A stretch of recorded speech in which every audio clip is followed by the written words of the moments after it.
Coming up next on Passion Struck. All we need in our lives is a direction, an orientation, no matter how specific, no matter how vague. 'Cause if we know where we're going, that in itself reduces our anxiety. If you put someone in the middle of the desert and they have no idea where to go, their anxiety is going to go up. Just say, hey, head north. That will reduce their anxiety. We need a little bit of clarity. We need a little bit of direction, something that we can orient ourselves towards. And then we just enjoy the journey, understanding that journey is going to have its highs and its lows, its easy days, its very difficult days. And who we become through going through that is the only thing that matters.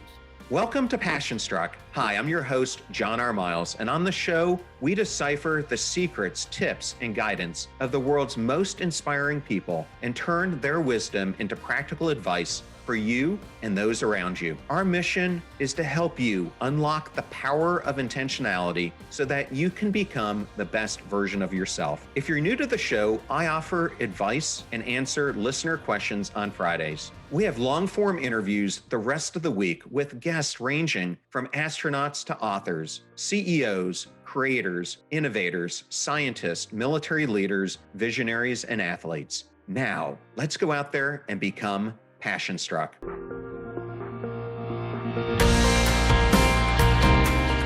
I am absolutely thrilled today to welcome Humble the Poet to Passion Struck. Welcome, Humble. Thank you so much for having me, John. Hey, I have to just congratulate you on your new book, Unanxious. The subtitle is 50 Simple Truths to Help Overthinkers Feel Less Stress and More Calm. Congratulations on its release. Thank you so much. I really appreciate that.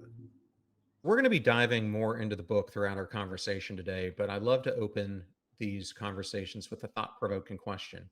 We all have defining moments, I call them, in our lives that influence who we become. I was hoping you might be able to share a defining moment for you.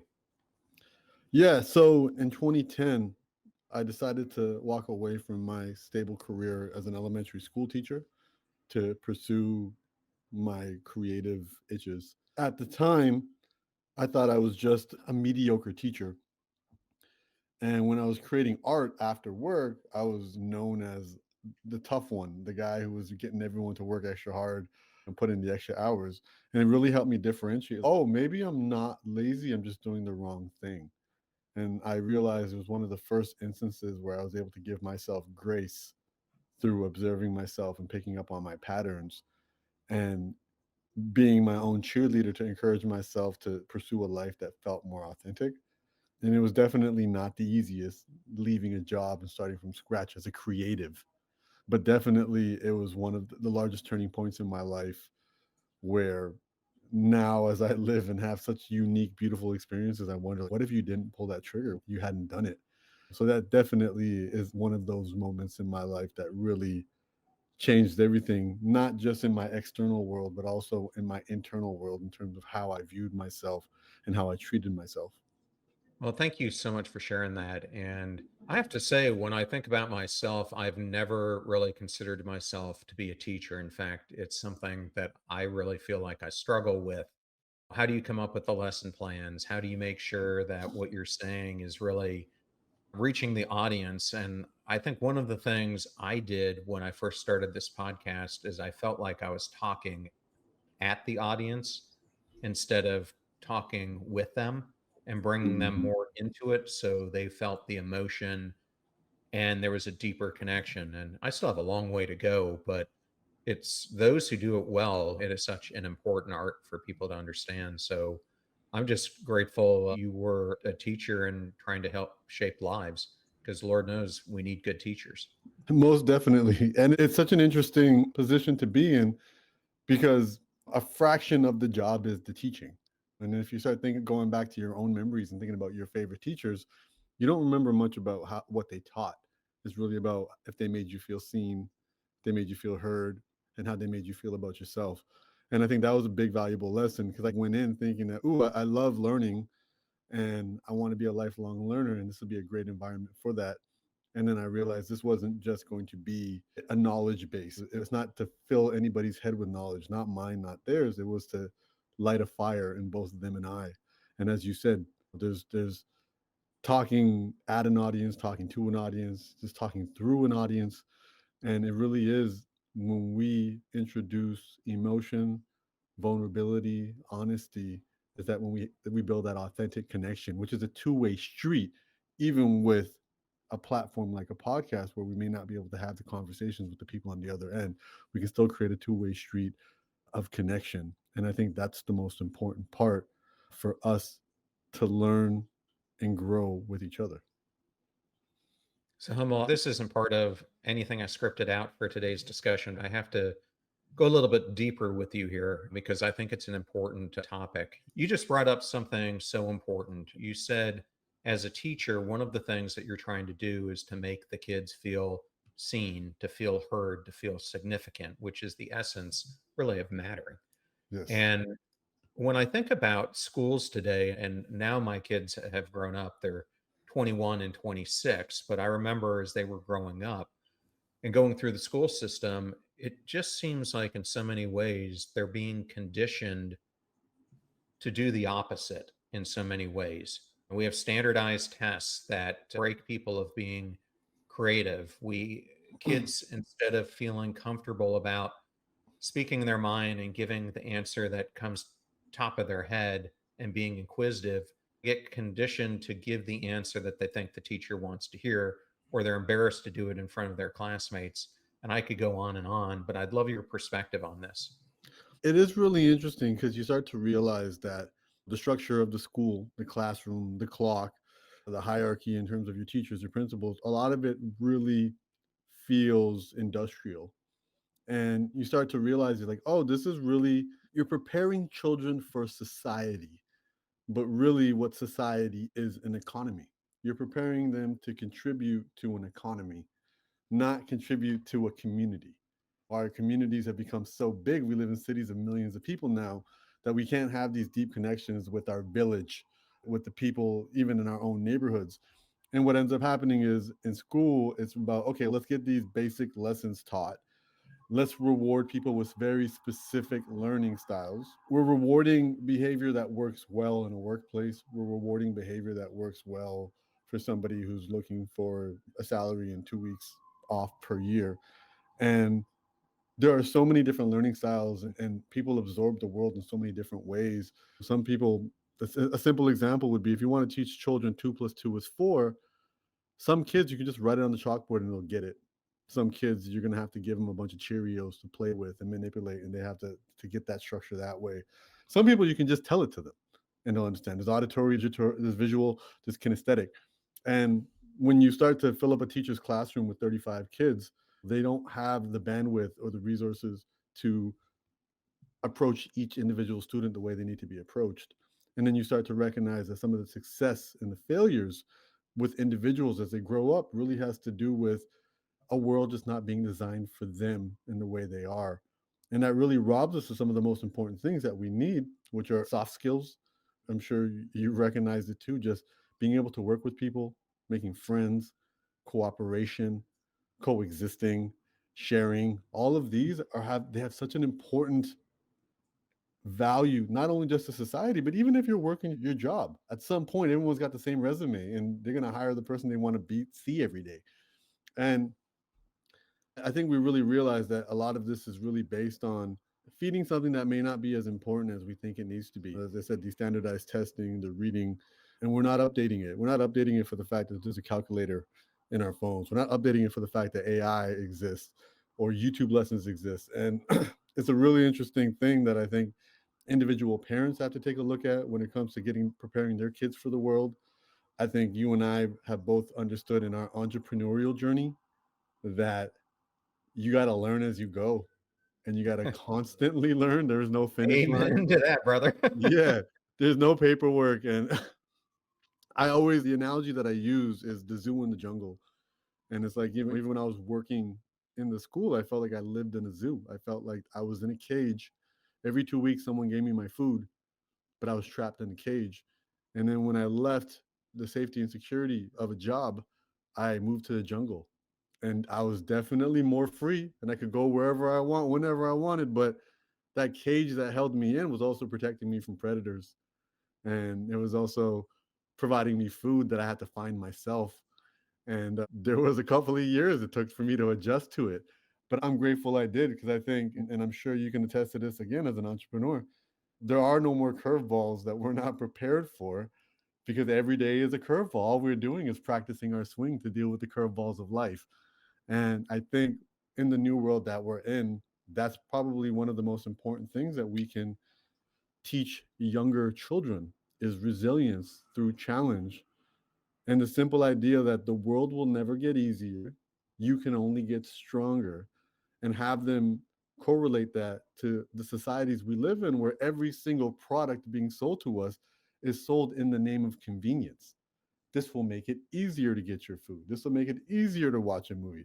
This will make it easier for you to get from point A to point B, not understanding that we're not just paying with money, we're paying with resilience. And then our lack of resilience is an abundance of anxiety, stress, tension. And when we have an abundance of those, then we start to lack empathy. We start to lack our ability to connect with other people. The idea, the way education is currently structured, it almost feels like it's sabotaging us from a mental health perspective, but also from the perspective of us having even basic empathy for each other and caring about each other.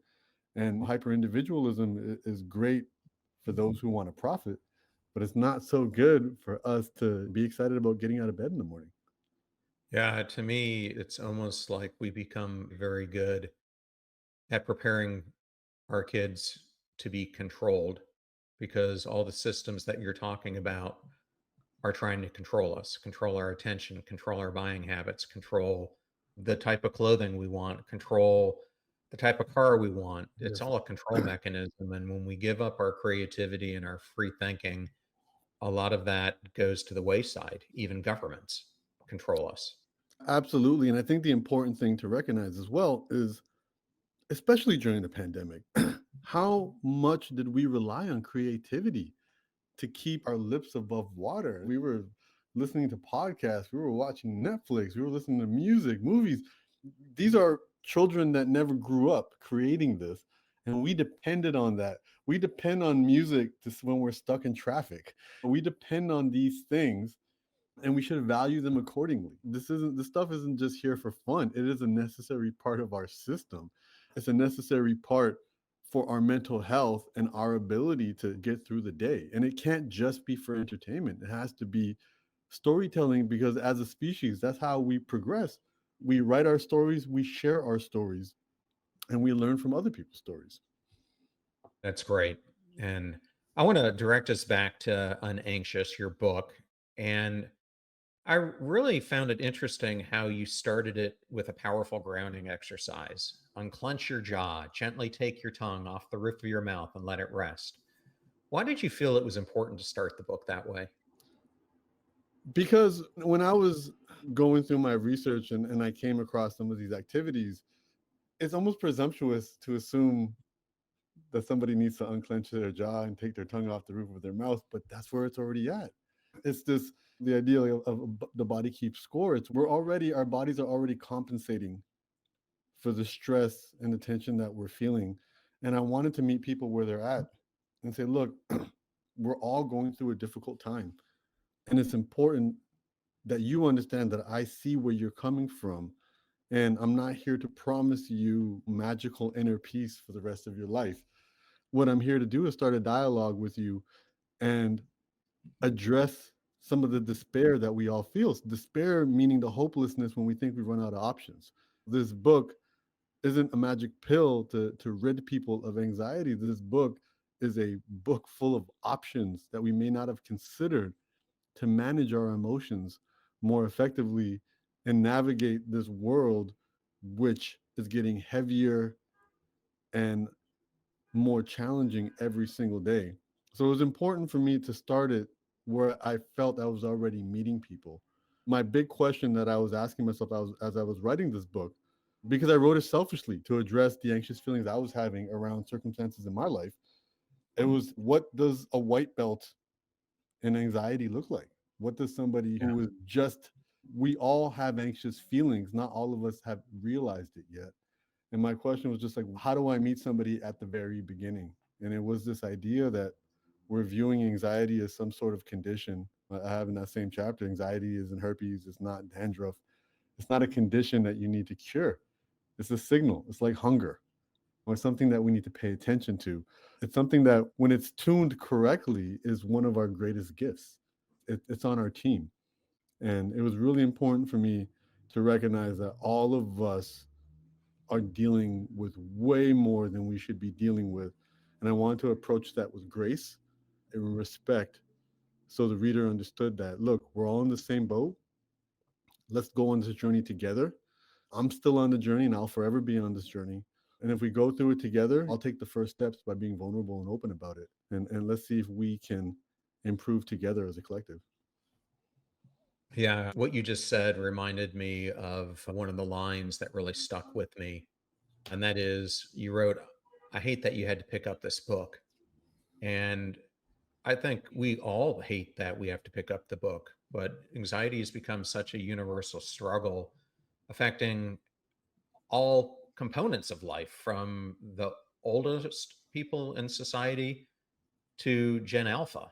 It's just incredible. So, we're going to talk about some of the ways to confront it throughout our discussion.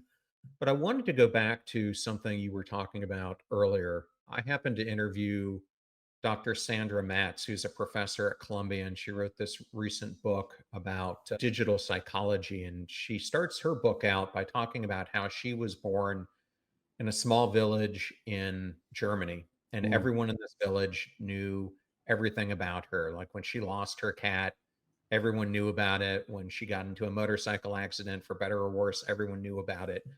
But throughout all of it, she always felt like she mattered. And you write and share in the book that your parents grew up in villages without electricity. Your mother felt nostalgic when she visited a small town in Kenya.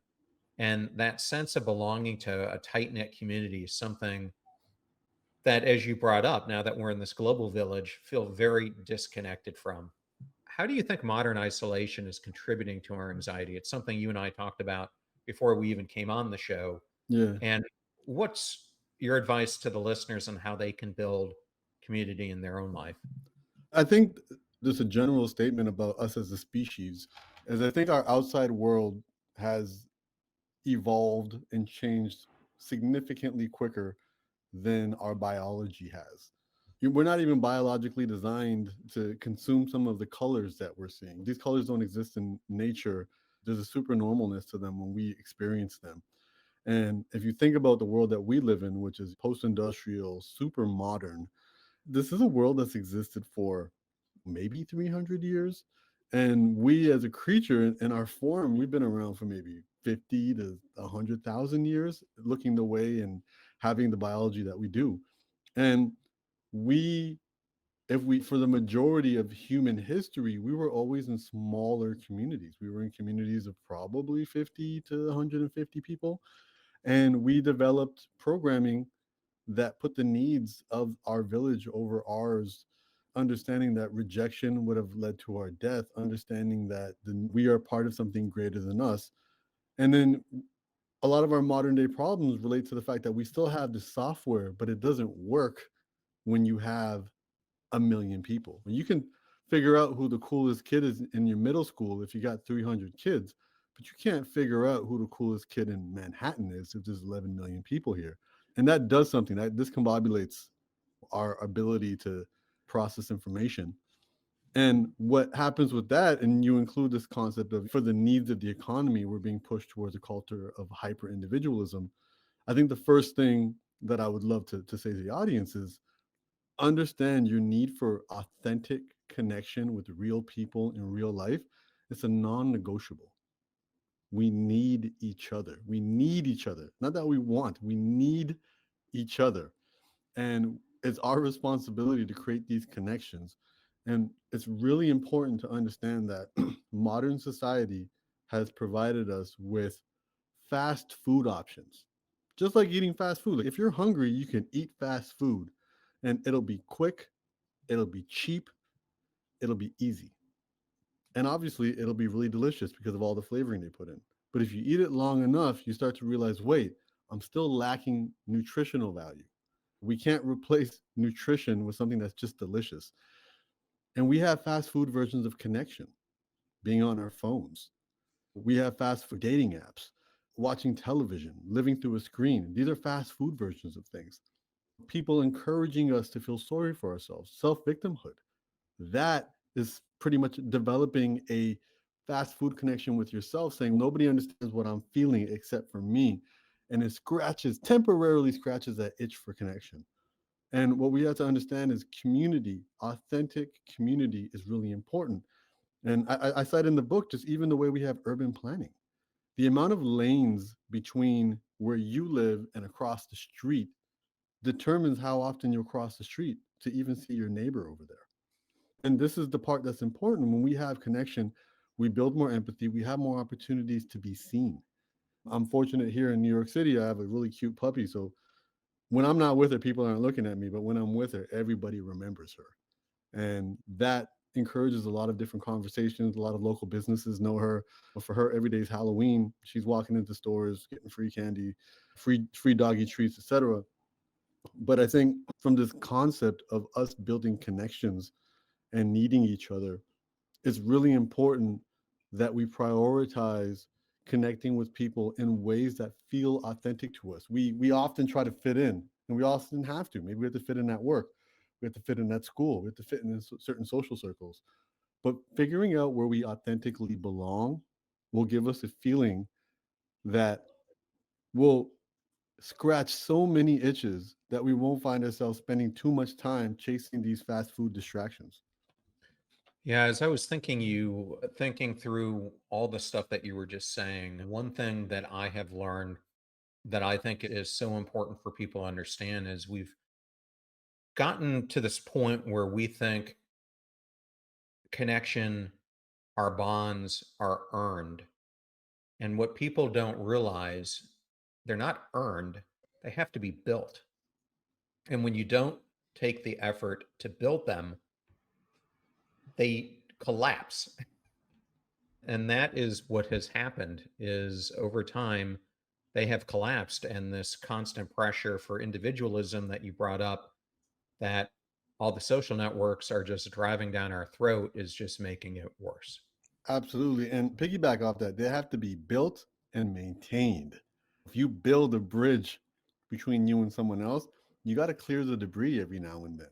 There's going to be ruptures and that are going to require repair.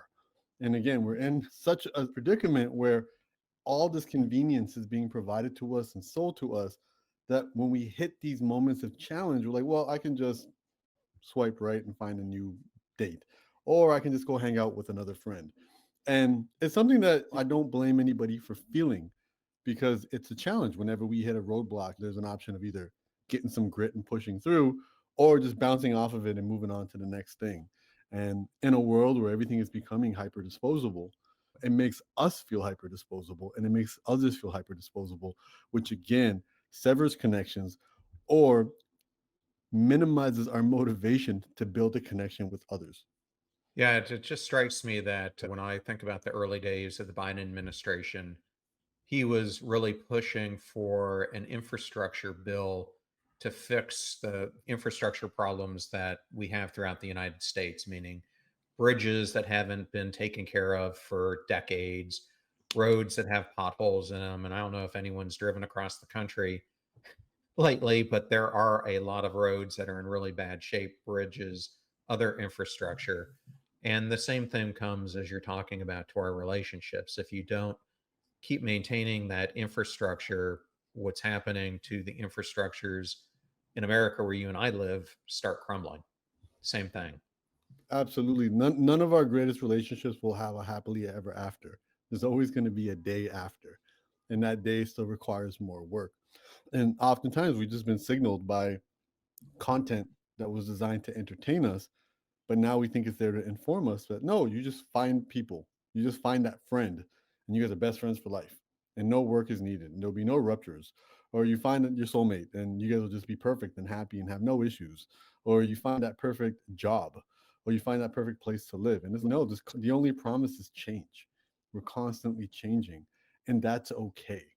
It's anticipating that change and being okay with the challenges that come from that change. We can't avoid challenges, because those are the gifts that allow us to grow and become more resilient.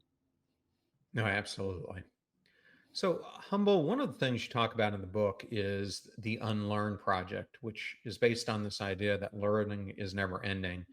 And it's one of the things I always love Tom Bilyeu talks about all the time is that we are the ultimate learning machines. It's something I wrote about in my first book as well. What's something you had to unlearn about anxiety while you were writing this book? Oh, I think the first thing I had to unlearn is that anxiety is not my enemy. Anytime that I have anxious feelings, I'm not under attack. And I think also recognizing that anxiety, to say my anxiety, I have anxiety, I think that wording is not helpful. So I think recognizing things through the lens of, is this helping me or is this not helping me? So I stopped judging things as good and bad. So instead of saying my anxiety or I have anxiety, now my base sentence has to be I feel anxious because. And this requires me then to go inwards to figure out what's happening. I feel anxious because I'm about to miss a deadline. I feel anxious because someone didn't reply to my text message. I feel anxious because Team Canada might be losing this hockey game, whatever it may be. But I think understanding anxiety is the most misunderstood emotion that we have, and one of the most intense. Giving that I feel anxious and not labeling myself as I am anxious allows me to separate myself from my emotions, understand that they're not permanent, understand they're not tattoos on my forehead labeling my identity. And that goes for the positive and the negative emotions. I feel happy, I feel scared. And for me, that was probably the first step in going through all of this. And then recognizing some of the signs of anxiety and trying to make sense of them without getting too scientific. We have the polyvagal theory, which is our safety, fight or flight, freeze, and sometimes fawn. And understanding this idea too, where it's like, hey, I can logically understand that I shouldn't be in danger now, but my body is responding in a totally different way. And for me, a lot of that learning came from doing jujitsu. In the book, I talk about doing jujitsu. And the reason I think jujitsu was a great teacher for me, it's because you roll with people. You're rolling, and jujitsu was grappling, or as I like to call it, professional cuddling. And you're rolling with somebody that holds no malice towards you, but the moment they grab you and you get an arm around your neck, your body starts to panic.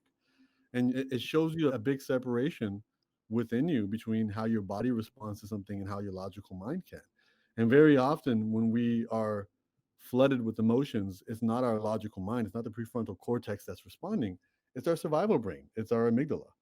And what we're really trying to do to improve how we feel is to close that gap of reacting to something and converting that to a response. And the inconvenient truth of that, and I've been learning this a lot, is that you can't talk yourself out of anxiety. You can't think your way out of it. You have to act your way. And a lot of that comes through voluntarily putting yourself in situations that make you feel anxious when you're in a great place. And so for me, that's required understanding this concept of triggers and realizing that triggers aren't my enemy. Again, another cultural concept that we have is don't trigger me. That's triggering. This is a trigger warning. And it's like, the truth is, a trigger is a roadmap. The trigger is revealing where we need to do the work. So, for example, if I'm walking down the street and I walk by somebody and they're wearing a fragrance, and the fragrance is the same fragrance that maybe an ex-girlfriend wore of mine and she hurt me, that fragrance is going to trigger a pain. It's going to trigger an anxiety. Now, in the moment, I feel when we do feel these triggers, we should be kind to ourselves and be like, all right, whatever I need to do to get over this. Do I need to grab my phone, doom scroll? Do I need to smoke a cigarette? Do I need to distract myself, avoid, medicate? Whatever I need to do, fine. In that moment, do it. But later, when you're in a good place, when you've hydrated, when you've had a good night's sleep, when you're in a good place, now let's voluntarily go back into that trigger. Let's journal about it. Maybe let's go to a department store. Let's smell it. Let's identify what that is and what that means to us. And this is the work that I realize It's voluntarily putting yourself in that. So, you know, back to jujitsu, somebody wrapping their arms around my neck made me freeze. Then doing enough jujitsu, them wrapping their arm around my neck would put me in fight or flight.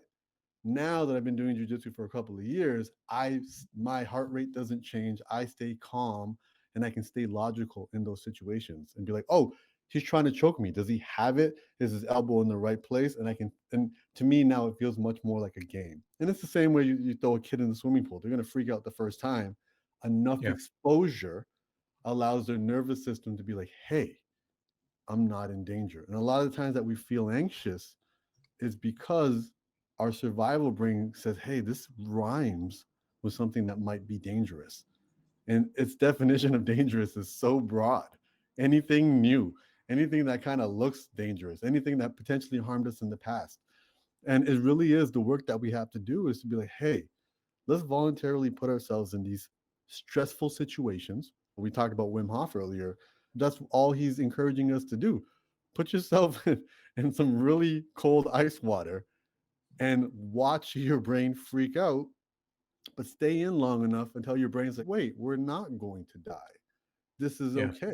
And it builds resilience. It's not magic. It's a nice, simple concept of we have to be nicer to ourselves, but at the exact same time, we have to voluntarily put ourselves through stress. And I think what I realized is, especially as a school teacher, is when we were kids, somebody else was in charge of putting us in these uncomfortable situations, in these new situations. They packaged it to be fun, but this is how we learned how to sound out letters and read. This is how we learned how to do math. This is how we learned almost every skill. But then as we become adults, we start to avoid anything that feels uncomfortable. And then that's when our growth almost becomes very stagnant. This is an opportunity for us to self parent and self advocate and be like, hey, let's voluntarily find difficult things to do regularly. And that's how we train our resilience. So when hard things and challenging things find us, we're more prepared to deal with it. A healthy nervous system isn't a calm nervous system, it's a prepared nervous system. We need to be prepared. We don't need to be zen all the time. We need to be prepared and allow our emotions to be expressed the way they need to be expressed at the appropriate times.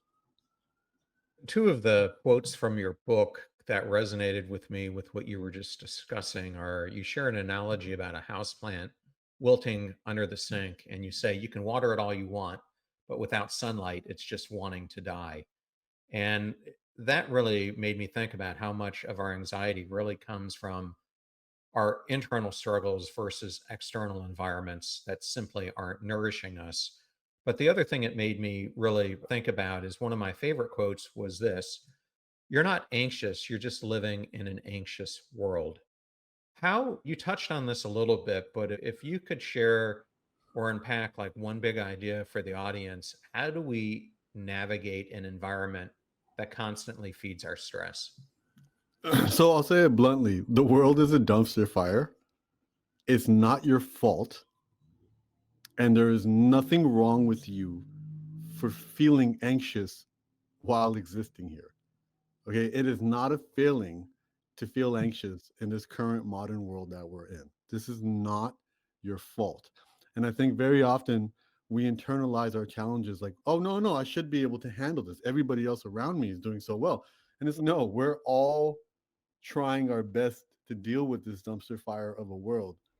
And it's really important to understand that it would be odd if you were completely emotionally regulated in this type of world. We are not designed for the amount of noise, the amount of light, the amount of stimulation, the exposure to bad news, the exposure to information, the exposure to different opinions, echo chambers, and all of this on a regular basis. This is not what we've been designed for as a species. So it's going to be overwhelming. It's going to be feel heavy. It's going to feel challenging, and it's going to constantly trigger our survival brain, the amygdala, to think that there is danger just around the corner. So I think the first thing is to give yourself grace and understand this is not your fault. Now, even though it's not your fault, it's still definitely your responsibility. And you have options to make it easier or more difficult. And I think the key messages that I would put even before you have to read this book is like, hey, drink more water, get more sleep, be significantly nicer to yourself, and hang out with people that make you feel good about yourself and allow you to be who you are authentically. These are four options right there that will take some of that weight off your chest and some of that weight off of your shoulders. So when you deal with stress that you can avoid, like your job, like raising your children, like navigating the landscape of what our society is, you have a little bit more bandwidth. You have a little bit more gas in the tank. And I think that's the important part, which is recognizing what's in our control and what's not in our control. We can't control so many of these outside factors, and it's very challenging for us to control some of the inside factors. So a lot of it needs to start with being kinder to ourselves. One word that I would highly recommend we divorce ourselves from is the word should. We keep saying, I should do this, I should do that. We're just creating tension by using that word. Let's replace it with the word could. I should wake up earlier. Let's change that to I could wake up earlier. I should eat healthier. Let's replace that. I could eat healthier. I should go to the gym. I should make more money. All of these things, every time we tell ourselves who we should be, we are creating tension by not allowing ourselves to accept who we are. Self love is accepting us as we are, warts and all. Think about the person you love the most. You could probably write a whole list of their imperfections. None of that disqualifies them from love. It's the same thing for us. For us to have a connection with ourselves means we need to accept ourselves. So shoulding and saying we should be doing this, and Phil Noseworthy is the man that put me into this idea. He said it funny. He goes, "Don't should all over yourself. All this shoulding isn't happening." And I think Yeah. it's a beautiful way to look at it, where it's just like, just let go of that word. Let go of that word should. Catch yourself every time you use it, internally and externally, and question why. Why should I 2.5 kids in a picket fence? Why should I find a life partner as soon as I graduate university? Why should I believe what this politician is telling me? And I think it becomes a lot more interesting when we start doing that, because it encourages an internal dialogue that I realize begins this infinite journey inwards. And what it'll allow you to do is to make a lot more improvements on how you feel on the inside. And it'll lead you down a journey of equanimity. And equanimity just means prepared, managed emotions. Again, I have a chapter about eternal peace, inner peace. And I'm not here to sell you this idea that you can live on top of a mountain and meditate every day. I'm here to show you that you can have more managed emotions in this chaotic world. Whether you live in New York City and have sirens in the back of your podcast episode, or whether you live out in a farm in middle America and your closest neighbor is 25 minutes away. The chaos on the inside is the chaos that we need to address first, which will allow us as a collective to improve the chaos around us. Well, thank you so much, Humble, for sharing that. And one of the areas I really wanted to go into, because I think it's important and it's something the audience of Passion Struck is going to want to talk about, is the overachiever's anxiety trap. And in the book, you mention overachievers are over anxious.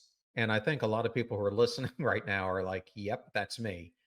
And I know, being a high achiever myself, I have struggled with anxiety.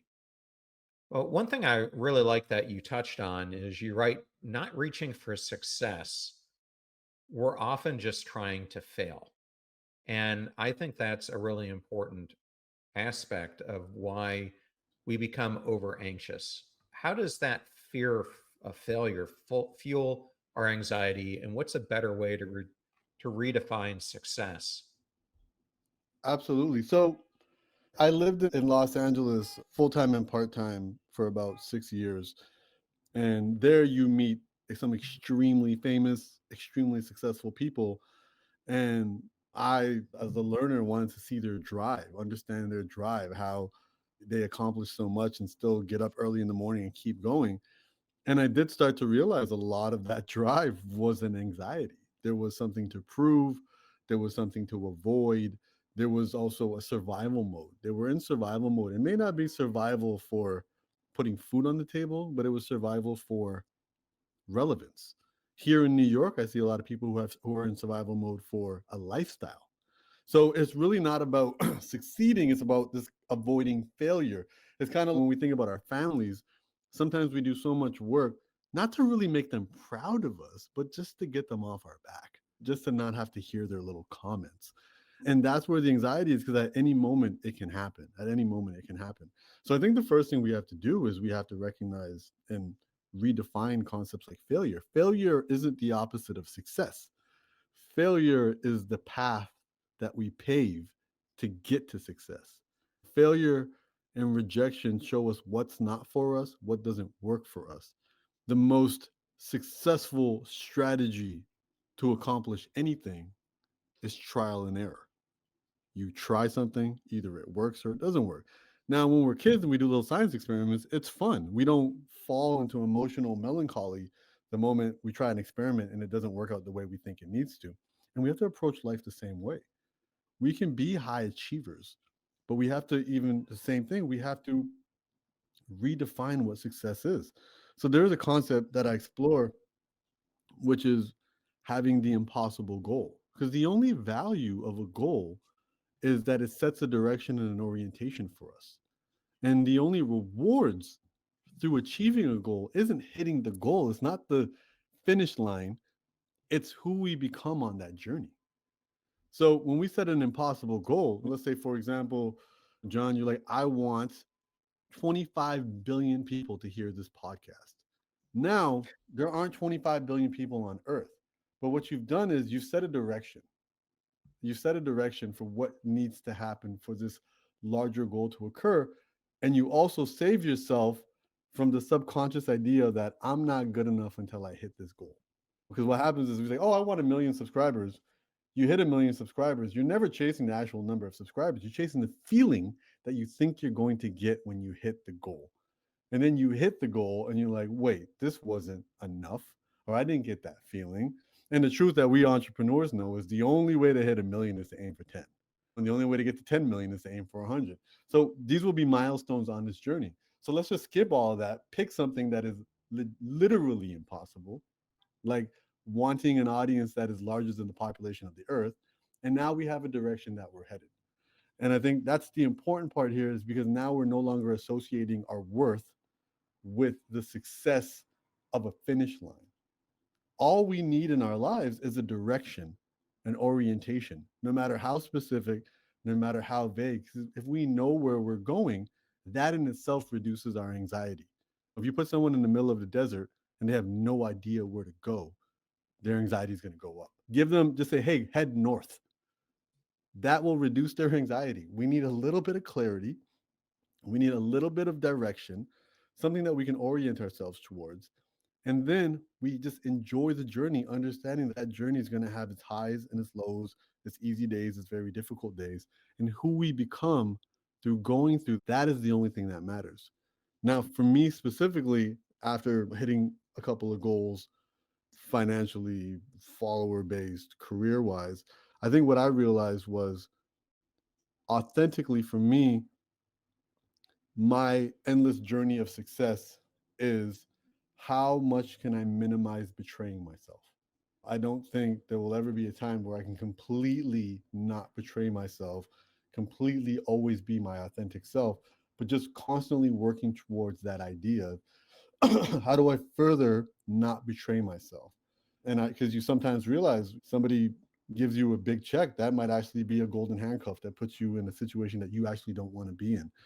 So for me, I realized the less masks I have to wear, the easier it is for me to breathe, the lighter I feel, and the less often I feel anxious feelings. And for me, every decision I come is I always ask that question: am I betraying myself if I head in this direction? And I think that's important. And I give myself grace, because sometimes you have to. Sometimes you got to wear that tuxedo to the wedding, even though you want to wear sweatpants. It's just the little things like that. I understand social contracts. I understand the world that we live in. But at the same time, as I said, I'm constantly minimizing. It's a journey towards minimizing. And for me, I understand that's a never ending journey. And the direction is so much more important than the destination. Oh, it certainly is. And I can relate to what you were saying. One of the jobs I took earlier in my career was for one of the largest software and IT hardware companies in the world. And I got this huge 7-figure plus sign on bonus. And when I first got it, I looked at it as a gift. And about 3 months into the job, I realized how much I was owned by them. And it wasn't truly a gift at all, it was really a curse. So be careful what you ask for. Definitely. And I do want to just add the caveat that I think there's only two tax brackets. There's enough and not enough. And in no way, shape, or form are we being philosophical or spiritual when it comes to people who are in the not enough category. If you are in survival mode and you're struggling to pay for your groceries, do what you got to do to get yourself in a financial situation to get your lips above water. But please understand, once you've done that, once you're in a comfortable financial situation, adding a couple of more zeros to your net worth will do nothing for your mental health. But that's only Yeah, once you're out of survival mode. it was so interesting, Humble. I can't remember the exact percentage, so I'm going to just guess. But I was listening to a radio show and they were talking about this whole topic. And the thing that struck me was they said that I think the number was 85% of people who make $100,000 are living paycheck to paycheck. And it just made me really step back. And it was like my own life. The more money I made, the more I wanted. And you start accumulating this life that you have to earn more and more to afford, and it just Lifestyle, takes yep. away all those things that bring joy into your life, so to speak. So I think Absolutely. what you're saying is so true. And I think it's also about the journey of self-discovery. A friend of mine just this year, he had started a company, left the company, still owned a lot of stock in it. And in this past year, he had to sell his stock and he massive windfall. The joke was we call him an NBA player because he just had a massive windfall. And the question was like, what are you going to do with it? And I remember he said, I'm getting my mom a personal trainer because I want her to be able to open jars until she's 90.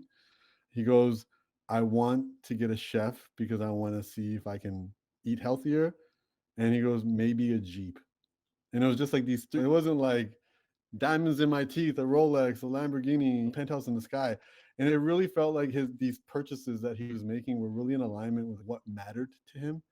And I think the first thing him saying, getting a personal trainer for his mother, just like a full-time trainer to help his mom so she can open jars and be independent and do the things that she needs to do. And I think that's the important thing where it's like we do become slaves to lifestyle, thinking that this is survival. And I think for me, the gift of leaving my comfortable government Canadian teaching job, Canadian teachers get paid more, leaving all of that and starting from zero, having to sell my condo, move back in with my parents, it taught me to live with much less, way much less. So once 7 years later, I started making decent money. I didn't have any expensive habits anymore. I got a puppy with expensive habits. But we can afford her habits right now. But me, I don't really have anything too expensive because I think I learned to live without for so long that I was like, oh yeah, I really don't need any of that stuff, even if I can afford it. And I think that was one of the gifts of going through that journey, which was like learning to live. I went years with a credit card. I was paying cash, and I remember waiting outside. If I had to go park somewhere, I'd wait at the parking meter and offer people cash to use their credit card just to pay for parking.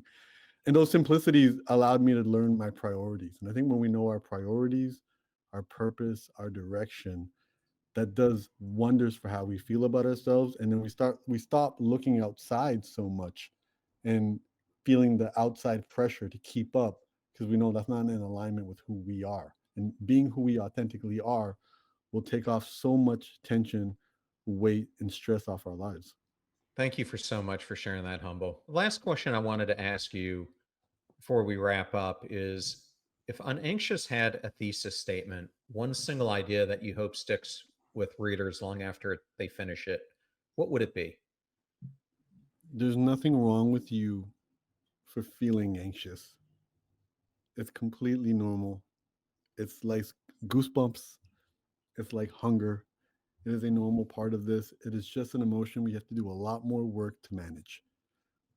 Anxiety isn't anything we need to cure. It's just like hunger. You don't cure hunger, you manage it. And if you're feeling hungry, you don't ask yourself, what's wrong with me? I'm feeling hungry. And also, we've also had those moments where we feel hungry and it wasn't actual hunger. Food wasn't, maybe we're actually dehydrated. Maybe we were actually stressed. Anxiety works the same way. We may feel anxious. And the secret to addressing and managing the anxiety is to feel it. Anxiety is a signal. Imagine anxiety, you're driving in your car and the light turns on and it says low tire pressure. That's a signal to check your tire pressure. When you check your tire pressure, maybe it wasn't low. Then we're like, oh, something must be wrong with the signal. Let's address it. Or your tire pressure is low, you put the air in the tire and you won't feel that signal anymore. However, we are living in a society that says instead of feeling your feelings, let's medicate, let's avoid, let's distract. So pretty much we live in a society that's telling us, hey, if you see that low tire pressure monitor in your car, just put some duct tape over it. If you hear your smoke alarm go off, don't look for the smoke. Just put some duct tape over it or take out the batteries. That does not solve the problem. That's putting a bandage on a bandage. Let's feel our feelings. And unfortunately, resilience, when we practice resilience, it's not a warm, fuzzy feeling. It's a very uncomfortable feeling. For those who are listening right now, an easy day at the gym wasn't a good day at the gym. It's the same thing with life. We can't constantly chase an easy life because we're trading our resilience. That's the price we're paying for that. And our resilience comes from voluntarily putting ourselves in challenging places. We have to go out and find challenges so we are better prepared when challenges find us. There's nothing wrong with us for having these types of emotions. The work that we need to do is just to make sure these emotions show up at the right times and they're not misfiring just because we got an awkward text message or we have a deadline. And they show up when it really matters, when there's real danger, when there's real change. And I think that requires us to be significantly nicer to ourselves, being significantly more patient with ourselves. Patient doesn't mean waiting around. Patience just means respecting the time it takes for things to naturally occur. You know, you can't just turn up the oven and bake the pie quicker. We have to respect time that it takes. And it's the same thing with our personal growth and understand that this is a lifelong journey. We're not going to solve this by snapping our fingers or flipping a switch. This is a lifelong journey. For me, this book was inspired by the anxiety that I would feel around reaching out to people, and saying, "Hey, can I come on your podcast? Hey, can I share this book with you?" I felt so much anxiety around asking because I was so afraid of rejection, and I was trying to figure out why. And then you start to learn that rejection is such an ancient fear of ours because when we lived in these smaller communities, rejection meant ostracism, which meant death. So when we feel rejected, when we feel left out, our ancient software is still making that feel like death. So what do? We avoid, we distract, and we medicate. And what I realize now is that no, I have to lean into that. I have to lean into rejection. If anything, I have to voluntarily get rejected as much as possible so I can build resilience from it. And I think everyone listening can understand that. We all hate being rejected, but we all fantasize about the idea of who we would be and what our life would look like if we were not afraid of it, if we were enthusiastic towards it. They say some of the most successful entrepreneurs get dopamine hits through rejection. And I think that's a really interesting idea. And for me, even now on this journey of promoting this new book, I've been reaching out, I've been texting, messaging people and asking them to come on podcasts and help me promote the book. And some are replying, some have surprised me, some have completely went ghost. And all the emotions that I'm feeling, all I'm doing is I'm surrendering to them. And my definition of surrender isn't giving into them, it's observing them and saying, hey, I texted so and so 3 days ago. They would always reply to me. Now, since I've asked for a favor, they haven't replied. How does that make me feel? And I journal about it. It makes me feel like I'm not worthy. It makes me feel like I'm not good enough. It makes me feel like the connection wasn't authentic. And I can explore these. I can explore these feelings. Could there be any other explanations? Maybe they're busy. Maybe they have anxiety around saying no. Maybe they can't accommodate this. And what it allows and it has taught me is that when I'm kinder to myself and have more grace for myself, I'm kinder to others and have more grace for others, and vice versa.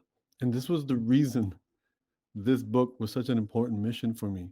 It started as a selfish journey to deal with the anxiety that I was feeling. And it helped me realize that this is the biggest problem we are facing as people, that currently, and I hope it doesn't change, but anxiety currently is the biggest problem that we're facing that hasn't been politicized. It hasn't become a polarizing topic. There isn't two sides to this conversation right now.